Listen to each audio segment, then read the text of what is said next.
Rencana bakal dibebas ke 30.000 narapidana di Indonesia guna mencegah wabah virus corona sesuai peraturan Menteri Hukum dan HAM, langsung ditindaklanjuti oleh Kanwil Kemenkumham Sumatera Selatan, di mana ini pihak Kemenkumham Sumatera Selatan sudah berkoordinasi sama Kepala Satuan Begawe di Sumatera Selatan guna lakukan pendataan terhadap narapidana yang bakal diterima asimilasi sama integritas.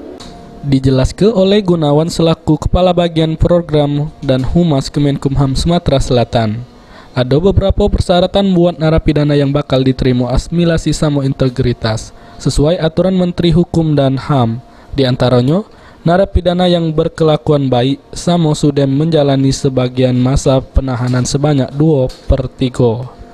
Syarat yang ditetapkan sesuai dengan peraturan Menteri Hukum dan HAM nomor 10 tahun 2020 tersebut salah satunya berkelakuan baik. Berkelakuan baik, kemudian berkelakuan baik selama menjalani pidana 6 bulan terakhir. Kalau itu untuk narapidana anak. Kemudian kalau misalnya narapidana dewasa itu 9 bulan terakhir sebelum keputusan ini kan ditetapkan, putusan asimilasi ini. Nah, kemudian tadi selain berkelakuan baik, kemudian juga berdasarkan peraturan Menteri Hukum dan itu mereka menjalani program pembinaan dengan baik. Kemudian tadi mereka menjalani pembinaan, kemudian telah menjalani setengah masa pidananya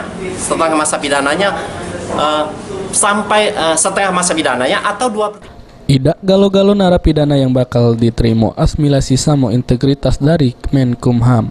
Di antaranya narapidana yang tidak bakal diterima di antaranya narkoba, terorisme, korupsi, kejahatan transnasional, pelanggaran hak asasi manusia berat sama warga negara asing.